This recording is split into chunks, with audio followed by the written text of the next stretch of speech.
The cursed boy did not know that he held the fate of an empire in his hands. He did not know that every drop of his blood was a curse. Every pain he felt was a needle piercing the heart of the Romanov dynasty. His name was Alexei Romanov, and his royal blood was the ultimate weapon that fate had given to a dark priest named Rasputin.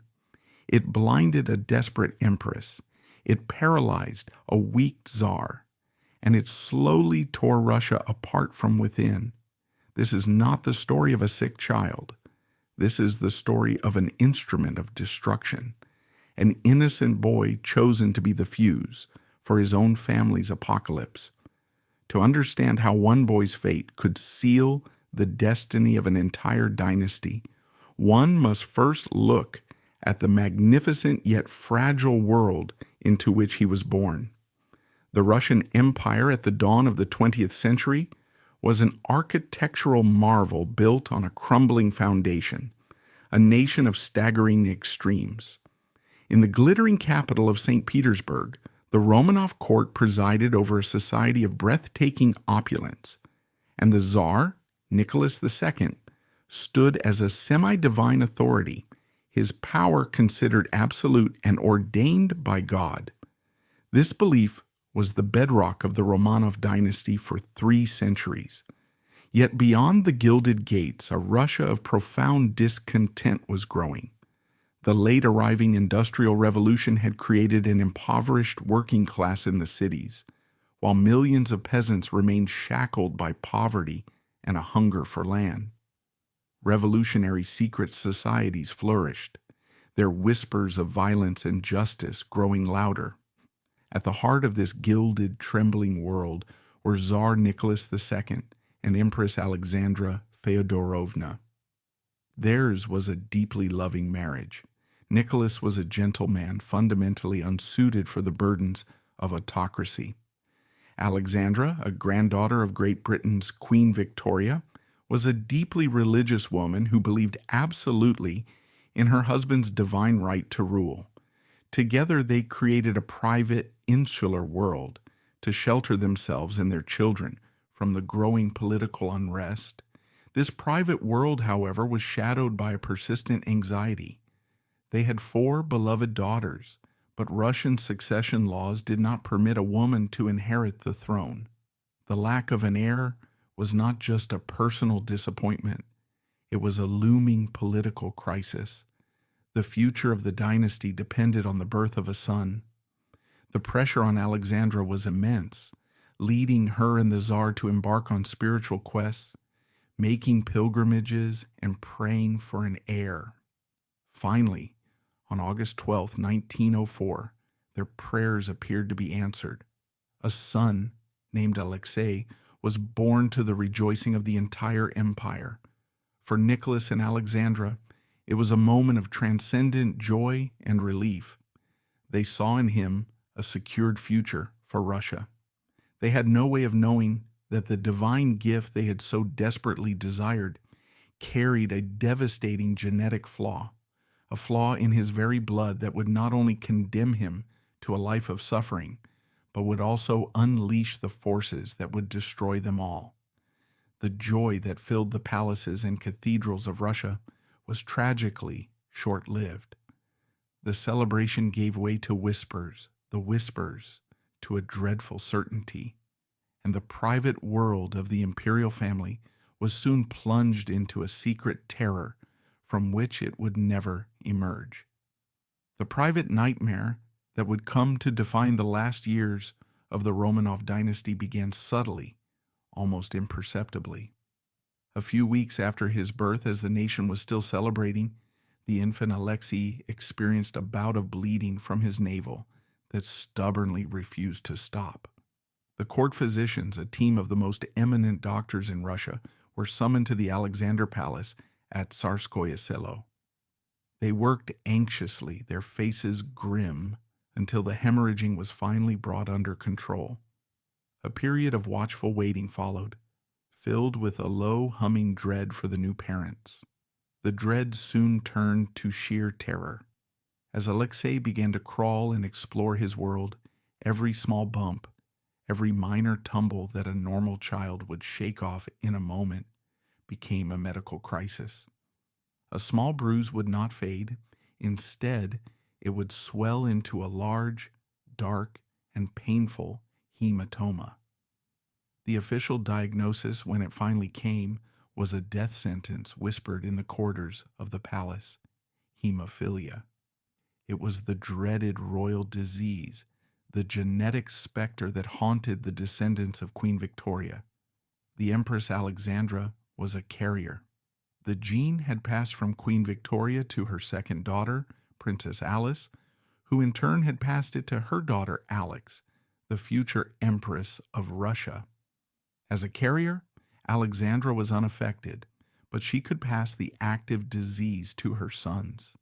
The complex, cruel lottery of genetics had spared no one. The one son she had prayed for, the heir to the most powerful throne in the world, had inherited the fatal flaw. To understand the horror of Alexei's life, one must understand the brutal reality of this disease in an age before modern treatment.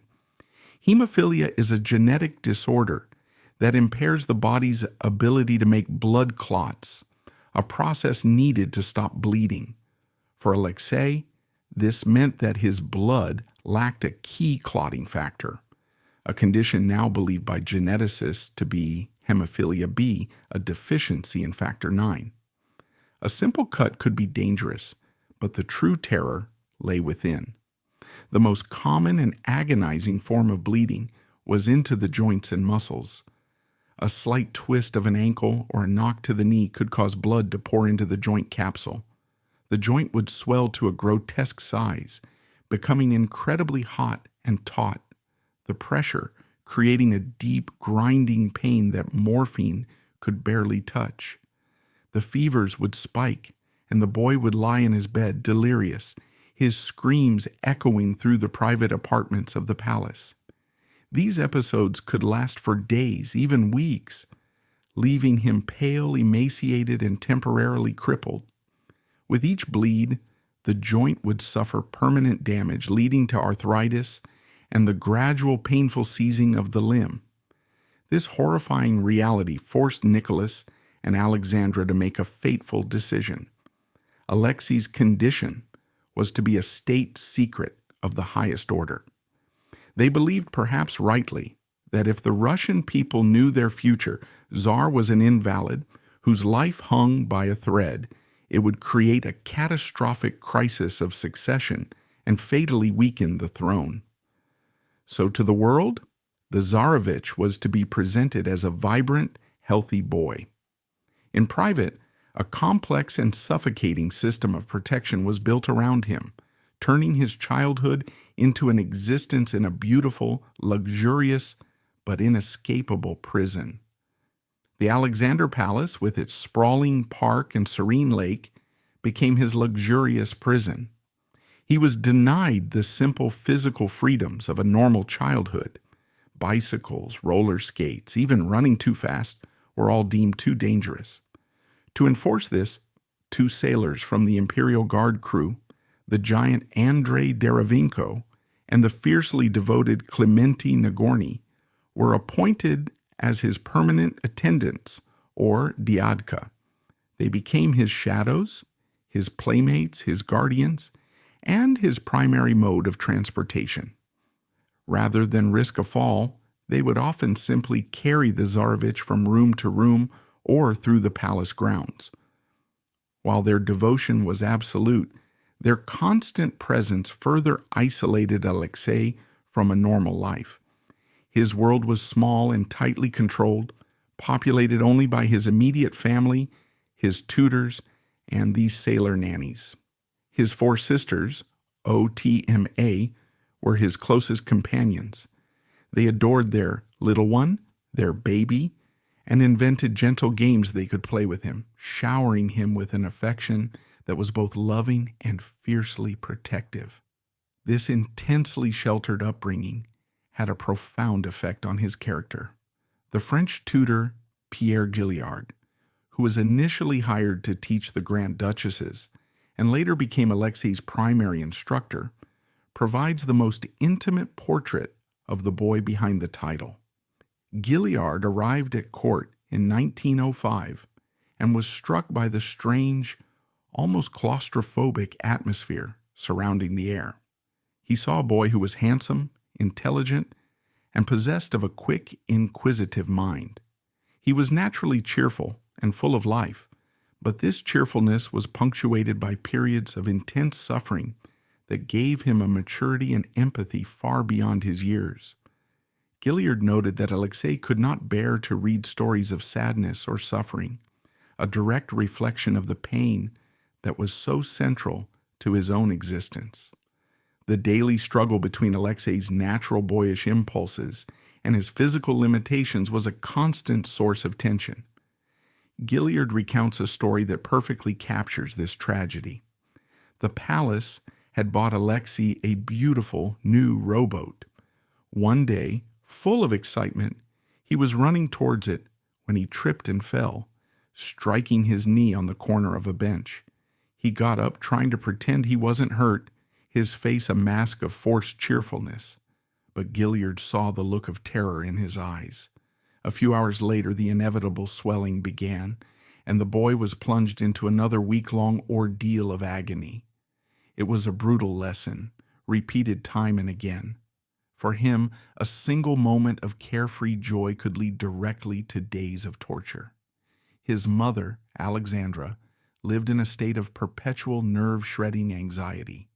Every cough, every stumble sent a wave of panic through her. Her entire emotional and spiritual life became centered on this one fragile child. She would sit by his bedside for days on end during his bleeding episodes, holding his hand, praying ceaselessly, her own health deteriorating under the relentless strain. It was this all-consuming maternal terror, this desperate willingness to believe in anything or anyone who could offer a glimmer of hope, that created the desperate circumstances for Grigory Rasputin's entrance into their lives. The Empress's journey into mysticism did not begin with Rasputin. Her deep piety and the unbearable stress of her son's illness had made her receptive to the world of the supernatural long before. The Russian court had always been a place of superstition, and Alexandra had sought comfort from various spiritual advisors and self-proclaimed healers, but none had any effect on Alexei's condition. The court doctors, for all their eminence, were powerless. They could only prescribe morphine for the pain and watch, helpless, as the boy suffered. This medical impotence created a spiritual vacuum, a desperate need for a miracle that the established church and the world of science could not provide. Into this vacuum walked Rasputin. He was a semi-literate peasant from the wilds of Siberia, a religious wanderer who possessed a powerful, almost animalistic charisma and a pair of hypnotic pale blue eyes that seemed to bore into one's soul. He was a figure of profound contradictions, a man of the earth who claimed to speak with God, a sinner who preached salvation, a lecherous drunkard who was accepted into the drawing rooms of the highest aristocracy. He was introduced to the imperial family in 1905 by the Grand Duchesses Militza and Anastasia, sisters known for their fascination with the occult. Initially, Nicholas and Alexandra were simply intrigued by this authentic man of God, this voice of the Russian soil. But it was only when they, in their desperation, asked him to pray for their ailing son that Rasputin's true and terrible role in their lives began. To the astonishment of the doctors and the horror of the court, Rasputin's prayers seemed to work. On several occasions, when Alexei was in the throes of a bleeding episode, Rasputin would be summoned. He would enter the sick room, make the sign of the cross, and sit quietly by the boy's bedside. He wouldn't perform elaborate rituals. He would simply talk to Alexei in his rough peasant dialect, his voice calm and authoritative. He would tell the boy to rest, that the pain would pass, that God's grace was with him, and inexplicably it would happen. The pain would seem to ease, the boy would fall into a restful sleep, and the bleeding would begin to subside. For Alexandra, this was not hypnotism or coincidence. It was divine intervention.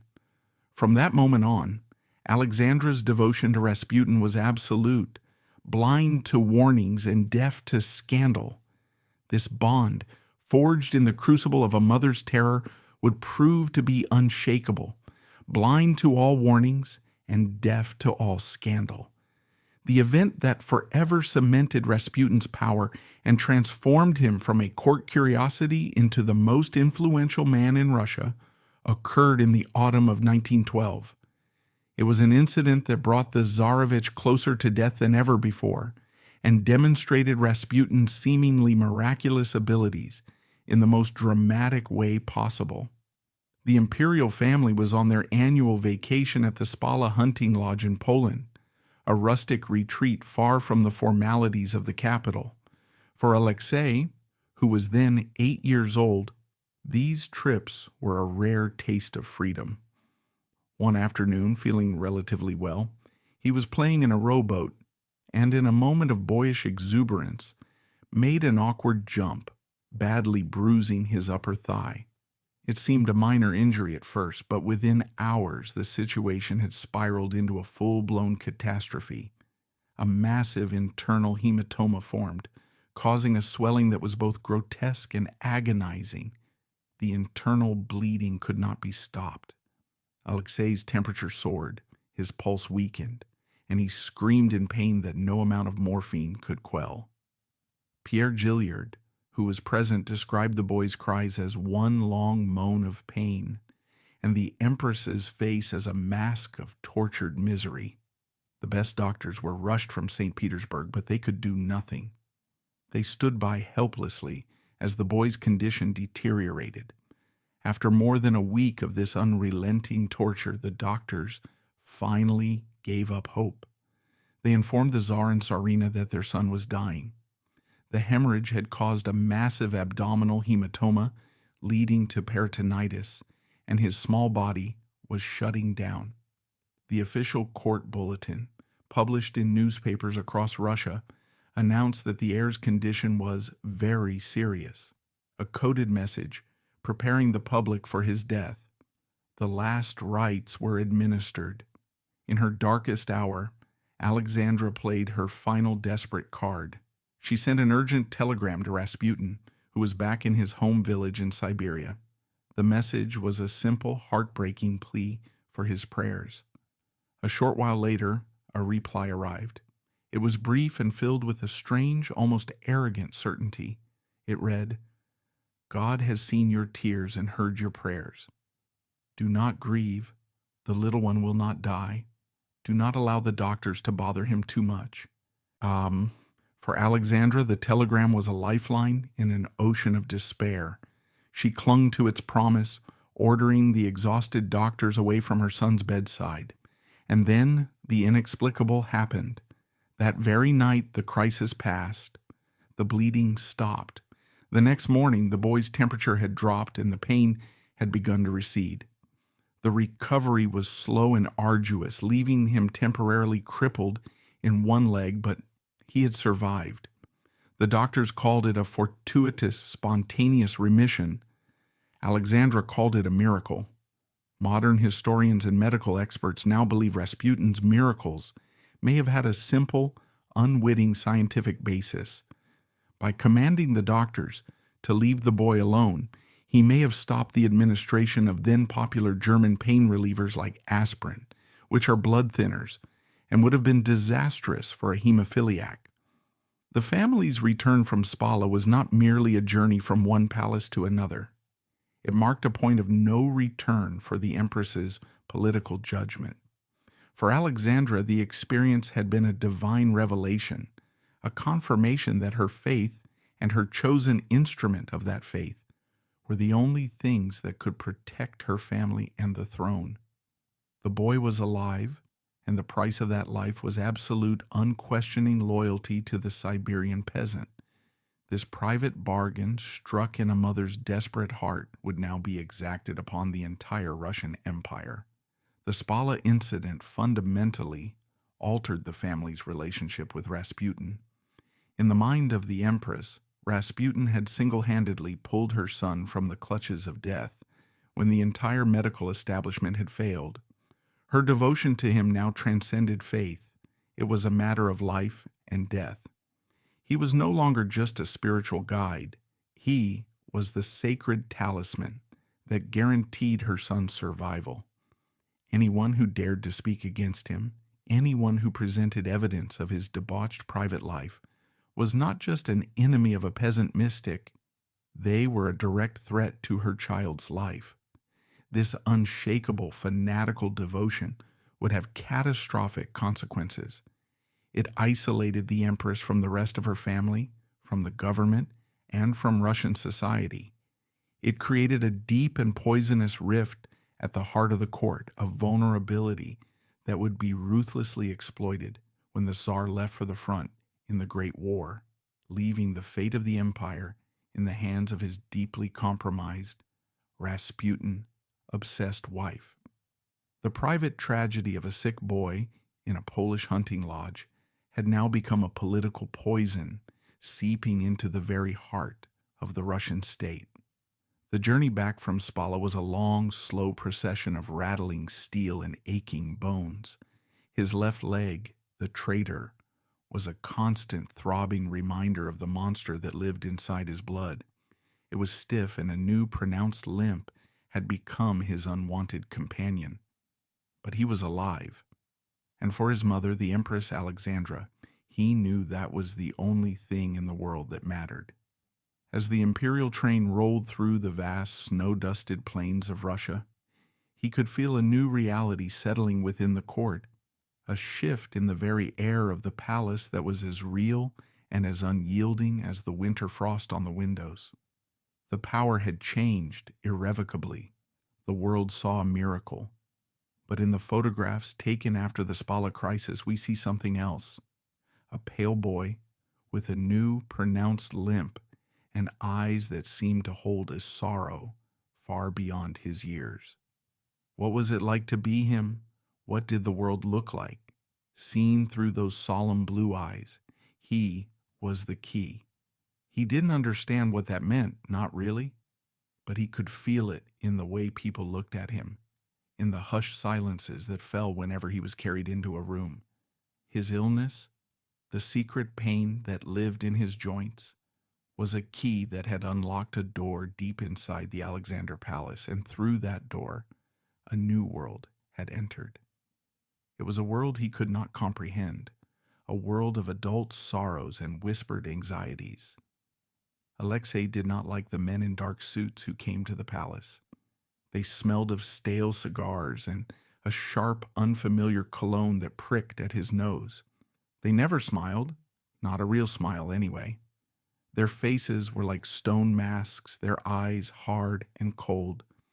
They spoke to his father in low, angry whispers, and after they left, his father, the Tsar, always looked so tired, rubbing his eyes as if trying to erase their words from his memory. He would sigh, a deep, weary sound that seemed to come from the very center of the earth, and the lines around his kind eyes would deepen. He was the ruler of all the Russias, but in those moments he just looked like the saddest man in the world. His mother was different. Her world had shrunk to the size of his body, her every emotion a direct reflection of his own fragility. A fever in him was a fire of terror in her. A bruise on his skin was a dark stain on her soul. Alexei saw the terror and the constant tears in her eyes every time he stumbled. A misplaced step, a moment of boyish carelessness that made him trip on a carpet's edge, would cause her to gasp, her hand flying to her chest, her face turning a ghostly white. The look in her eyes at those times, a raw, bottomless fear, was more frightening to him than any physical pain. He learned to hide his stumbles, not because his knee hurt, but because he could not bear to see the fear in his mother's eyes.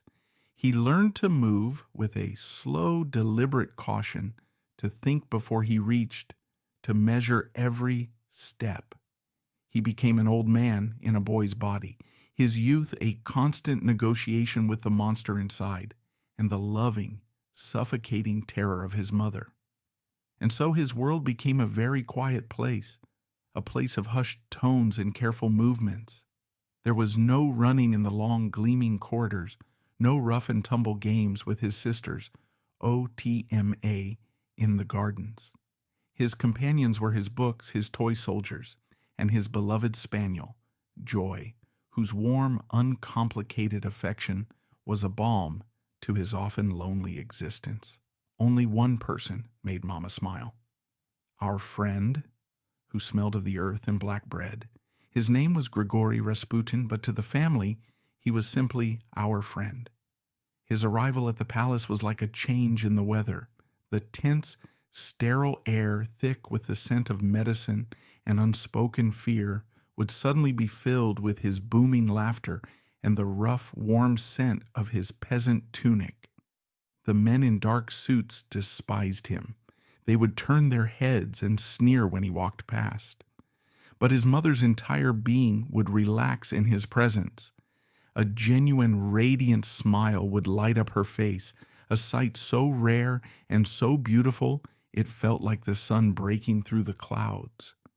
The doctors were creatures of a different world.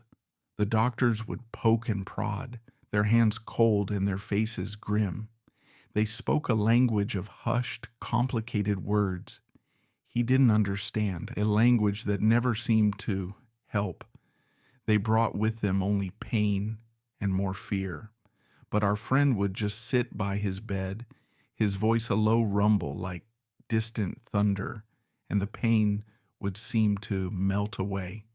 He would look at him with his pale, piercing eyes, and it felt as if he could see the monster inside him and was not afraid of it. He would tell him stories of Siberia, of wolves and forests and brave men, and as he spoke, a strange, calming warmth would spread through his aching limbs. He would fall asleep, and when he woke, the swelling would be down, the fire in his joints cooled to a dull ache. The monster would be, for a time, back in its cage. Alexei knew the men in dark suits hated our friend. He could hear them arguing with Papa about him. He didn't understand why. Our friend was the only one who made the hurting stop. It was a simple, childish equation that the clever, important men of the court could not seem to grasp. They saw a charlatan, a threat. He saw the only person who could bring peace to his body and a smile to his mother's face. Even his grandmama, the Dowager Empress, would visit, her voice sharp and brittle like ice. She smelled of lavender and disapproval. Her visits always left a chill in the air. She and Mama would disappear into a room, and when they came out, Mama's eyes would be red. He would see his grandmother look at our friend with a cold fury, her lips pressed into a thin, hard line. It was another battle he didn't understand, another front in the silent, invisible war that seemed to be raging all around him. Everyone seemed to be angry all the time, unless our friend was near. Papa just looked sad. He was trapped. Alexei could see it in the way his shoulders slumped after a meeting with the men in dark suits, in the weary way he would look at his mother when she spoke of our friend's holiness.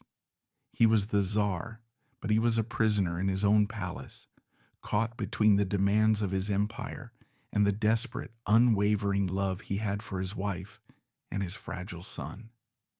For the sake of peace in his own house, he allowed the poison to continue spreading through the body of his empire. He didn't know then that the poison they spoke of was our friend, or that the peace in their home was being paid for by the growing chaos in the world outside their gilded gates.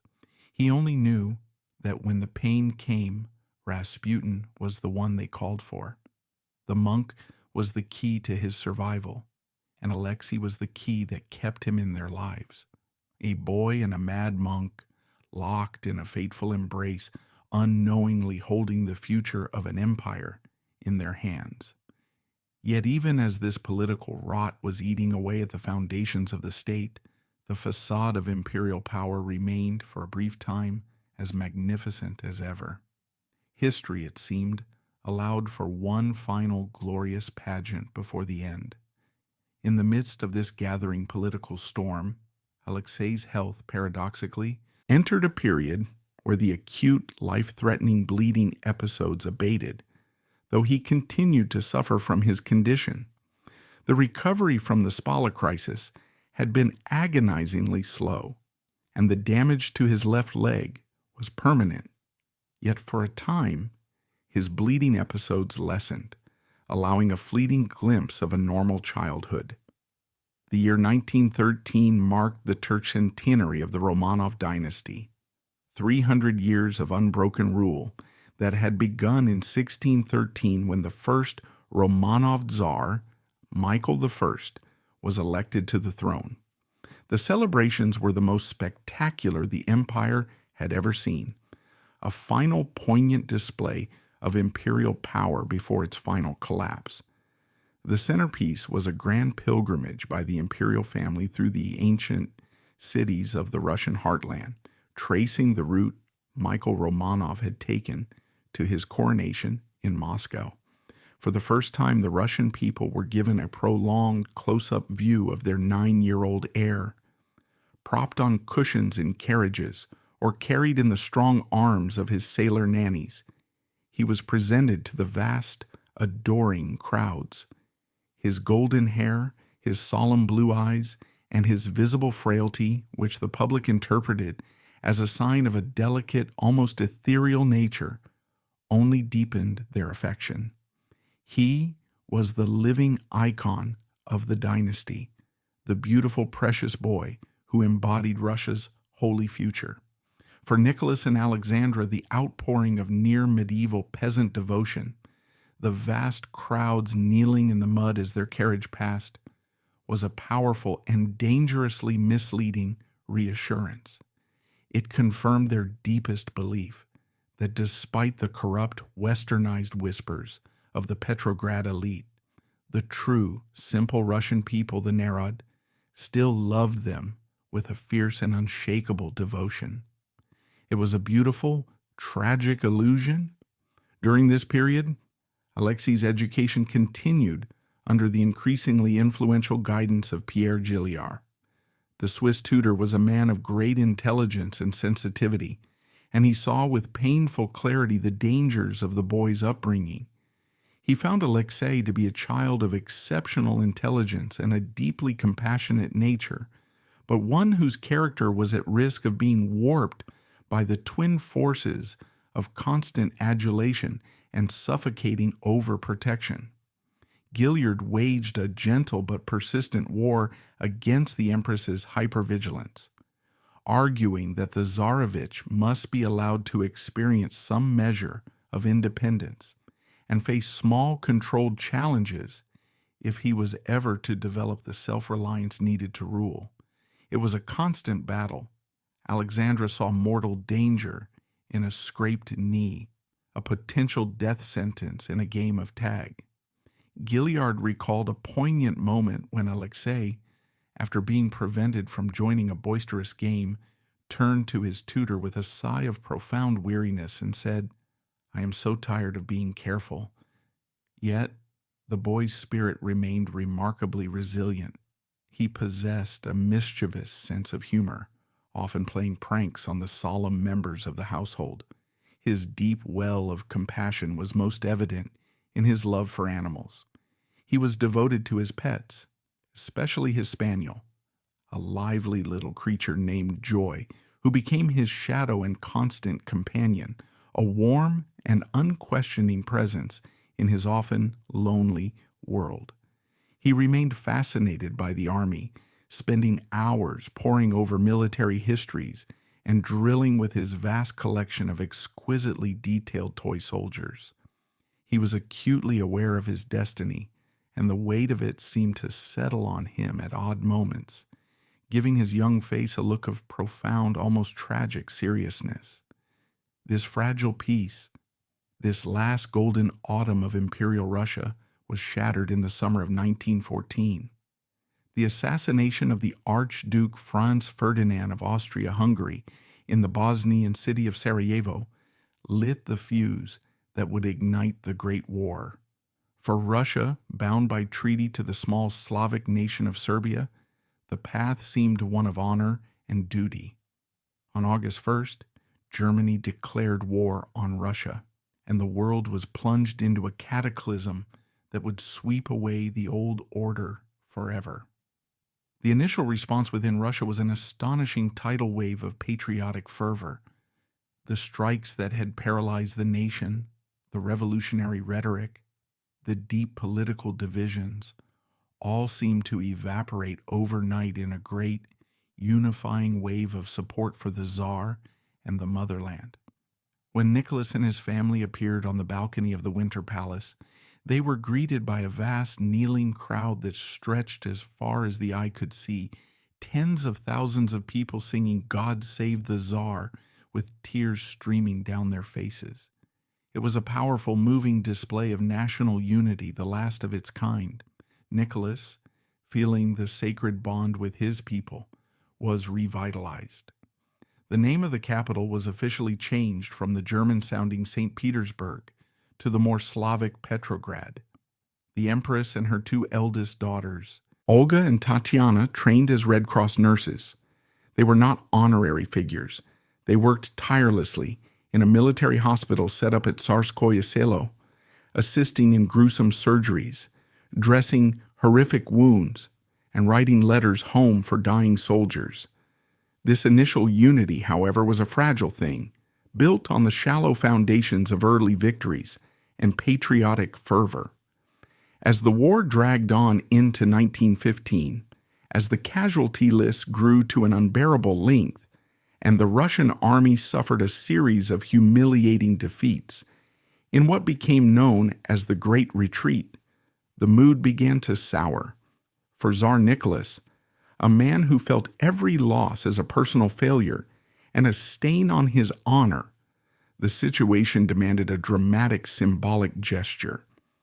It was in this atmosphere of impending crisis that he would make the single most fateful decision of his reign. For a year, the war continued with mixed fortunes, but after a series of devastating military defeats in the summer of 1915, Nicholas II made the single most disastrous political decision of his reign. Against the unanimous advice of his ministers, he dismissed his cousin, the experienced and widely respected Grand Duke Nicholas Nikolaevich, as commander-in-chief of the Russian army and assumed the role himself. His motives were rooted in a deep sense of mystical duty. He felt it was his sacred obligation to be with his troops and lead from the front to share their fate. But the consequences were catastrophic. First, it directly linked the Tsar, the anointed autocrat, to every military failure, every retreat, every appalling casualty list. He became personally responsible for the slaughter. Second, and far more importantly, it meant he had to leave the capital and relocate to the army headquarters, Stavka, in the provincial town of Mogilev, hundreds of miles from the seat of government. He had, in effect, abandoned the political battlefield, leaving his deeply unpopular German-born wife to oversee the government, with Rasputin acting as her chief and often disastrous advisor, particularly on ministerial appointments. For Alexei, however, his father's decision was the beginning of the happiest and most liberating period of his life. Nicholas, lonely at headquarters and determined to train his son in the duties of a future sovereign, began to take the boy with him to Stavka for long periods. For the 11-year-old Tsarevich, it was an escape from the stifling feminine atmosphere of the Alexander Palace, with its constant anxieties and hushed conversations about his health. At Stavka, he was in a world of men, a world of action and clear purpose. He was no longer treated as a fragile invalid, but as the naslednik, the heir, and the supreme ataman of all Cossack forces, a title he cherished. He wore a miniature army uniform, attended his father's military briefings, and solemnly reviewed the endless columns of troops, his small hand raised in a perfect, unwavering salute. The soldiers, from the highest, most decorated generals to the humblest, gray-coated infantrymen, were utterly captivated by him. His courage in the face of his obvious physical frailty, his serious, almost solemn demeanor, and his innocent, intelligent questions won their hearts completely. He became the mascot of the army, a living symbol of the holy Russia they were fighting and dying for. The Tsar's diaries and his letters to Alexandra from this period are filled with touching, almost boyish, fatherly pride.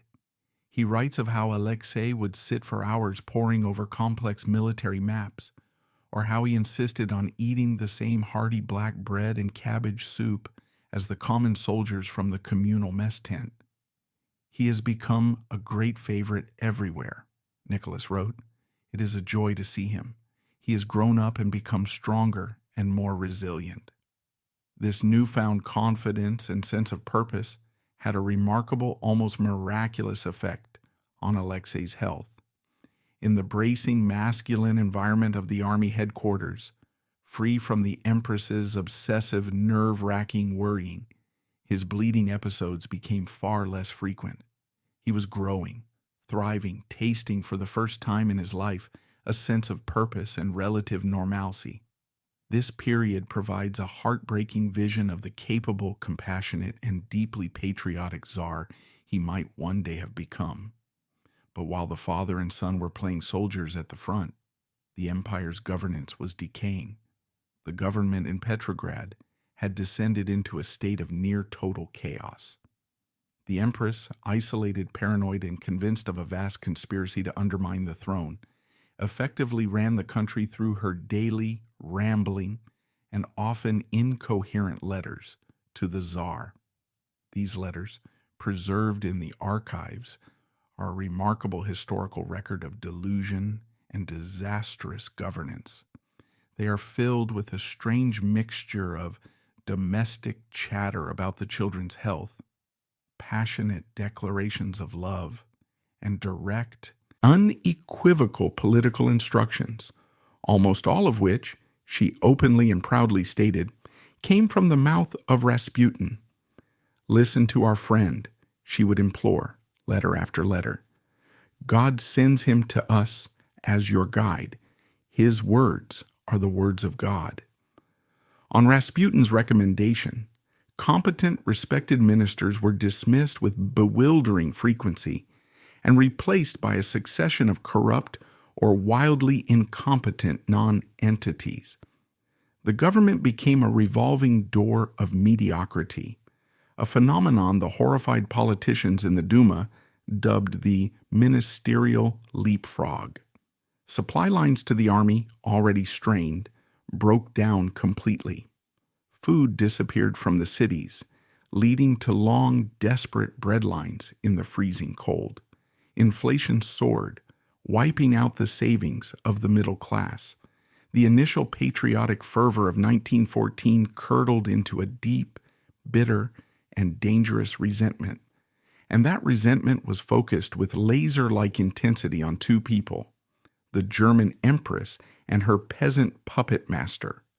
Wild, obscene rumors, actively fueled by German propaganda, swept through the country, accusing Alexandra of being a German spy who was deliberately sabotaging the war effort and of having a lurid sexual relationship with Rasputin. The sanctity of the throne, the very mystique of the monarchy, was being systematically dismantled by scandal. Desperate warnings came from all sides, growing more frantic with each passing month. The Tsar's own cousins and uncles pleaded with him to send Alexandra to a convent in the Crimea and banish Rasputin before it was too late. Mikhail Rodzianko, the powerful and normally loyal president of the Duma, warned him to his face that his policies were leading the country directly into a revolutionary abyss. Nicholas listened, his face a mask of polite, impenetrable indifference, and did nothing. His faith in his wife's wisdom was as absolute as her faith in Rasputin's holiness. He was trapped by his own loyalties, a man whose fatal flaw was not tyranny, but a profound and misguided devotion to his family. The final act of this tragic prelude began in the freezing darkness of a Petrograd December in 1916. A group of conspirators, men from the very pinnacle of the aristocracy, including the Tsar's own cousin, Grand Duke Dmitry Pavlovich, and the immensely wealthy Prince Felix Yusupov, decided that the only way to save the monarchy was to cut out the cancerous tumor at its heart. They decided to murder Rasputin. The story of his assassination is the stuff of Gothic legend, a tale of aristocratic incompetence and peasant resilience. Lured to the magnificent Yusupov Palace on the pretext of meeting Felix's famously beautiful wife, Rasputin was taken to a lavishly decorated cellar room. There, he was fed cakes and Madeira wine laced with enough cyanide to kill a dozen men. To the conspirators' growing horror, the poison seemed to have no effect. Rasputin continued to talk and laugh, his constitution apparently immune. In a panic, Yusupov excused himself, retrieved a revolver, returned, and shot Rasputin in the chest. The holy man fell with a terrible roar, apparently dead. But as the conspirators, shaken but relieved, prepared to dispose of the body, he suddenly leaped to his feet, his eyes wild with fury, roaring like a wounded animal. He staggered out into the snow-filled courtyard, shouting, "Felix, Felix, I will tell the Empress everything." Another conspirator shot him again, multiple times. He was brutally bludgeoned with a truncheon, and finally, his body was bound and thrown through a hole in the ice of the frozen Neva River. When his corpse was recovered days later, the autopsy revealed water in his lungs, suggesting that, almost impossibly, he had still been alive when he was thrown into the freezing water. While the assassins claimed he was resistant to poison, the later autopsy found no traces of it, confirming he died from the brutal gunshot wounds. The news of the murder was greeted with spontaneous rejoicing in the streets of Petrograd. The conspirators were hailed as national heroes, saviors of Russia. But at the Alexander Palace, the reaction was one of pure horror and grief. The Empress was inconsolable, collapsing into a state of hysterical mourning for her murdered friend and martyr. She had his body interred in a secret chapel on the palace grounds, and her grief only served to further isolate her from the grim reality of her situation. For Alexei, the news was bewildering. Pierre Gilliard had the difficult task of explaining to the 12-year-old boy that the man he knew as a healer and a friend, the man who had played with him and told him stories, had been brutally killed. The boy's reaction was one of quiet, somber sadness, the reserved grief of a child who had already seen too much suffering. The holy devil was gone, but his death solved nothing. It was merely the prologue to the final act. By removing the scapegoat, the conspirators had laid bare the deep systemic sickness of the regime itself. The court was now rudderless, the Empress consumed by grief and paranoia, the Tsar isolated and indecisive. The last pillar, however rotten, holding up the teetering structure of the autocracy, had been kicked away. The revolution was no longer a matter of if, but when. It was just 10 weeks away. The murder of Grigory Rasputin in the frozen depths of a Petrograd December was not the cleansing act his aristocratic assassins had intended. It was not a surgical strike that would save the monarchy from itself. Instead, it was like tearing down the web of a monstrous spider, only to find the whole house was rotten to its foundations. The Empress, deprived of her holy friend, retreated into a state of near hysterical grief and paranoid isolation, convinced that the forces of darkness were now closing in on her family. The Tsar, returning from the front to comfort his wife, seemed adrift, a man paralyzed by a deep Slavic fatalism, resigned to a fate he felt powerless to change. The government, rudderless and discredited, floundered.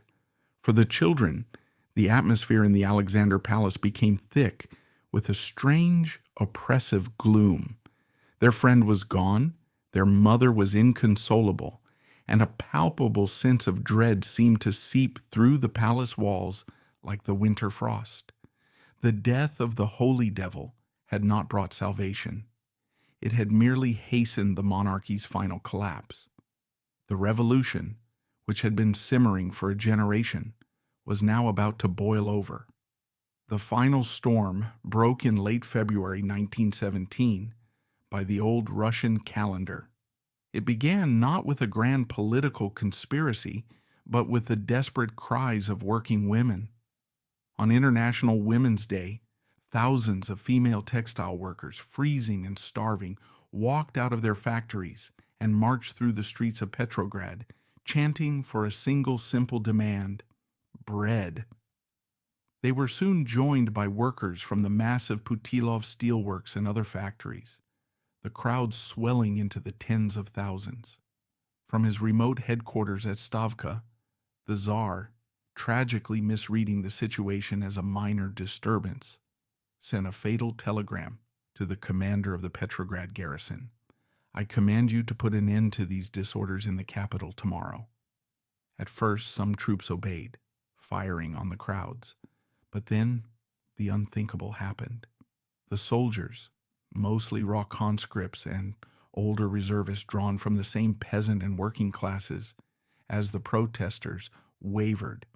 Then, regiment by regiment, they turned, they lowered their rifles, joined the crowds, shot their own officers, and broke open the arsenals. The Tsarist state did not collapse in a heroic battle. It simply evaporated in the streets of its own capital.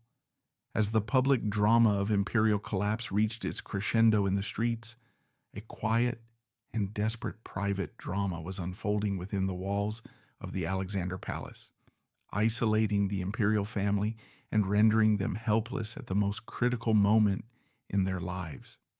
While his empire was dissolving, the Tsar and his family were facing a private crisis of their own, a terrible coincidence of fate that rendered them utterly helpless. A vicious strain of measles had swept through the Alexander Palace. One by one, the children fell ill. First Olga and Alexei, then Tatiana, Maria, and Anastasia. It was a severe case with dangerously high fevers that raised fears of complications like pneumonia. The children were confined to their beds in darkened rooms, their bodies covered in rashes, their fevers dangerously high.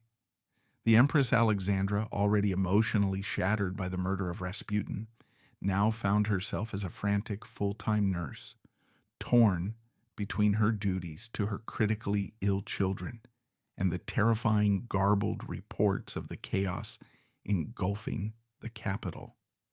The Alexander Palace, once the nerve center of the empire, was now a sick ward, a quarantine zone cut off from the world, its occupants trapped and terrified. Finally realizing the gravity of the situation, Nicholas attempted to return to his family. But it was too late. The revolution controlled the railways. The imperial train was halted by revolutionary workers and shunted onto a desolate siding at the town of Pskov. There, in the dim light of his carriage, surrounded by his own generals who told him the army would no longer support him, a broken and exhausted Nicholas II agreed to sign the manifesto of abdication. His first instinct was to abdicate in his own name, but pass the crown to his son. But the thought of being separated from Alexei, who was not only gravely ill with measles, but whose hemophilia required his mother's constant, specific care, was more than the father in him could bear. In his final act as sovereign, he made a decision for his family, not his dynasty. He took back the first manifesto and wrote a new one, abdicating not only for himself but also for his son, handing the poisoned chalice of the Russian crown to his brother Michael. With the stroke of a pen, 304 years of Romanov rule had come to an end. Back at the Alexander Palace, Alexandra only learned of her husband's abdication days later from a newspaper. She walked into the sick rooms, where her children lay, her face a pale mask, and told them, "Your father is coming home. He is no longer the Tsar." The family was now under house arrest, prisoners in the home that had once been their sanctuary. Their new life as Colonel and Mrs. Romanov was a humiliating ordeal. The deferential palace staff was replaced by revolutionary guards, rough, hostile men who lounged in the corridors, smoked in the priceless drawing rooms, and subjected the family to constant petty harassments. Yet, within this confinement, the family drew closer than ever, creating a final fragile bubble of domesticity. As the children slowly recovered from the measles, they tried to establish a routine. Nicholas, a man who had once ruled a vast empire, now found a simple therapeutic pleasure in manual labor, shoveling snow in the winter and, as spring arrived, planting a vegetable garden with his children to supplement their meager rations. Pierre Gilliard and the other tutors resumed their lessons.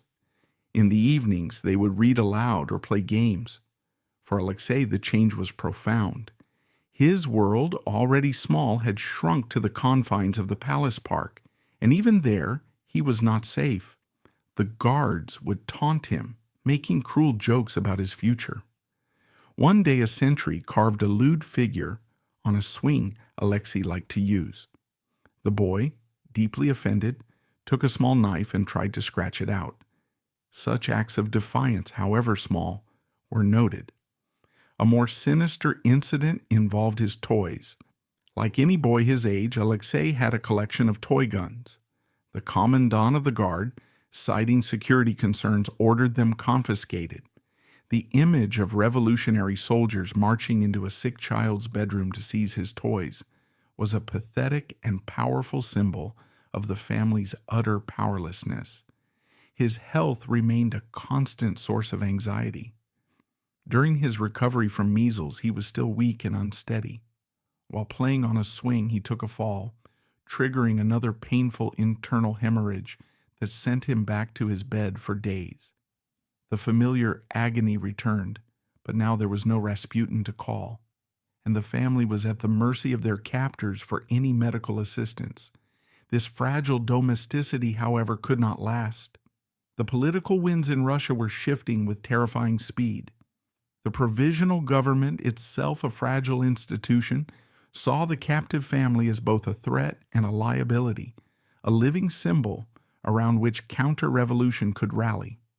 A decision was made to move them far from the revolutionary heartland, to a place of remote and anonymous exile.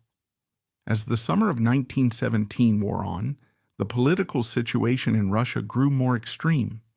The provisional government, led by the moderate Alexander Kerensky, was losing control. The Bolsheviks, led by the ruthless and brilliant Vladimir Lenin, were gaining strength. Their simple, powerful slogan of peace, land, and bread resonating with the war-weary and disillusioned masses. Kerensky, fearing a monarchist plot to rescue the family and concerned for their safety, made the decision to move them. Their destination was kept secret until the last moment. In the pre-dawn darkness of August 1st, the Romanovs were woken and told to pack. They walked for the last time through the silent, familiar rooms of the Alexander Palace, the only home the children had ever known. They were taken by train, under heavy guard, on a long, slow journey eastward, deeper and deeper into the vastness of Russia. Their destination was Tobolsk, a remote, sleepy provincial town in the heart of Siberia. Their new prison was the former governor's mansion, a large, comfortable but decaying house on a bluff overlooking the Irtysh River. For a time, life in Tobolsk was a period of strange, suspended calm. Their guards, commanded by the decent Colonel Kobylinski, were respectful, and the family was allowed a degree of privacy. They established a familiar routine of lessons, prayers, and simple domestic activities. They chopped their own firewood, put on amateur theatricals to entertain themselves, and lived as much as possible the life of a private exiled family. It was the final autumn of their lives together, a period of quiet resignation and deep family affection, captured in the melancholy photographs they took of each other against the stark Siberian landscape. But the illusion of peace was shattered in April 1918. A harsh, fanatical Bolshevik commissar named Vasily Yakovlev arrived from Moscow with orders to move the family again. Alexei, at that moment, was in the midst of one of the worst bleeding episodes of his life. He had fallen down a flight of stairs, and the resulting hemorrhage had left him completely bedridden, his pain so intense that he begged for death. The Bolsheviks, impatient and suspicious, refused to wait. They made the cruel decision to split the family. Nicholas, Alexandra, and their daughter Maria were taken first on a rough, jolting peasant cart towards an unknown destination. For Alexandra, being separated from her gravely ill son was the ultimate torture.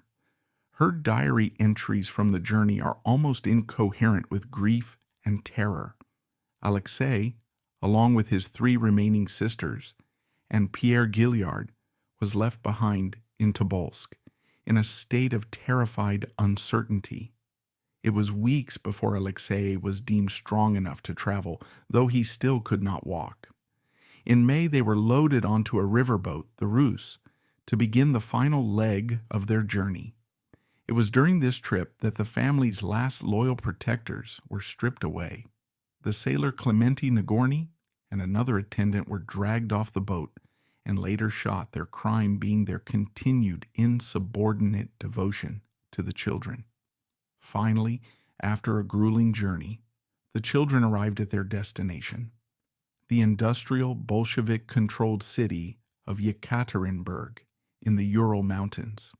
They were taken to a large white-walled mansion in the center of the city, the home of a requisition merchant named Ipatiev. The house had been surrounded by a high wooden stockade, its windows whitewashed. Its new official designation was the House of Special Purpose. It was here they were reunited with their parents. It was here they would all die. Life in the Ipatiev house was a living hell. The family was confined to a few rooms on the upper floor, their every move watched by a squad of rough, ideologically hardened guards who took pleasure in their humiliation. The commandant, Avdiv, was a drunkard, and the guards would steal their food, scrawl obscene drawings on the walls of the lavatory, and sing revolutionary songs beneath their windows. All vestiges of their former status were gone. They were no longer the imperial family. They were simply the Romanovs, class enemies, parasites awaiting the judgment of the revolution. Alexei, now 13, spent almost all his time in a cot or a wheelchair. The fall in Tobolsk had left him a cripple. His mother and sisters took turns caring for him, but his pain was a constant mournful presence in the cramped, oppressive rooms. In early July, the command of the house changed. Avdiv and his cronies were replaced by a new commandant, a man with the cold, dead eyes of a fanatic. His name was Yakov Yurovsky. He was a senior member of the local Ural Cheka, the Bolshevik secret police. His arrival signaled the end. The guards were replaced by a new detachment of hand-picked Chekists. The rules became stricter, and an atmosphere of chilling, methodical preparation settled over the house. Yurovsky, a former watchmaker, was precise and professional. He inventoried the family's jewelry and treated them with a cold, formal correctness that was far more terrifying than the crude hostility of the previous guards. The family knew their fate was sealed.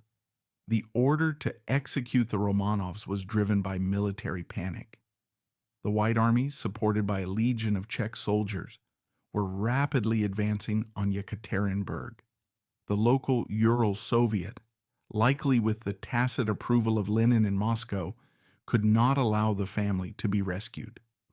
On the night of July 16, 1918, Yurovsky received his final orders. He gathered his execution squad and assigned each man a specific victim. Late that night, he woke the family's physician, Dr. Botkin, and told him to rouse the Romanovs. They were to be moved to the basement, he explained, for their own safety, as street fighting was expected in the city. The family dressed quietly in the semi-darkness. There was no panic, only a weary resignation. They had been moved so many times before. Nicholas, as always, was calm. Alexandra was composed. The four girls put on their hats and coats. Nicholas lifted his invalid son, Alexei, into his arms. The 13-year-old boy was wearing a simple soldier's shirt, his face pale in the dim light. The sad, silent procession made its way down the wooden staircase into a small, semi-basement room at the back of the house. The room was empty, its walls stripped bare. Yurovsky asked for 3 chairs to be brought in. Alexandra took one, Nicholas placed Alexei on another, and the third was given to the Tsar. The 4 Grand Duchesses, Dr. Botkin, and their 3 remaining loyal servants, a footman, a cook, and the Empress's maid, stood behind them. They waited in an awkward, tense silence for several minutes. Then Yurovsky entered the room with his 11 executioners. They filed in, revolvers in hand, and formed a grim line opposite the family. Yurovsky stepped forward and, pulling a piece of paper from his pocket, read a short, brutal statement. In view of the fact that your relatives are continuing their attack on Soviet Russia, the Ural Executive Committee has decided to execute you. According to later accounts, Nicholas, utterly bewildered, turned to his family and stammered, "What? What?" He had not even finished the words when Yurovsky raised his Colt pistol and shot him at point-blank range. That first shot was the signal for a hellish, chaotic volley of gunfire in the small enclosed room. The air filled with smoke, the roar of the pistols, and the screams of the dying and the wounded. The Empress and her maid were killed almost instantly, but the execution was horribly botched. The bullets seemed to bounce off the Grand Duchesses, who screamed and ran in terror. The assassins only then realized the girls had sewn family diamonds into their corsets, turning them into makeshift armor. The room became a charnel house, the smoke so thick the men could barely see.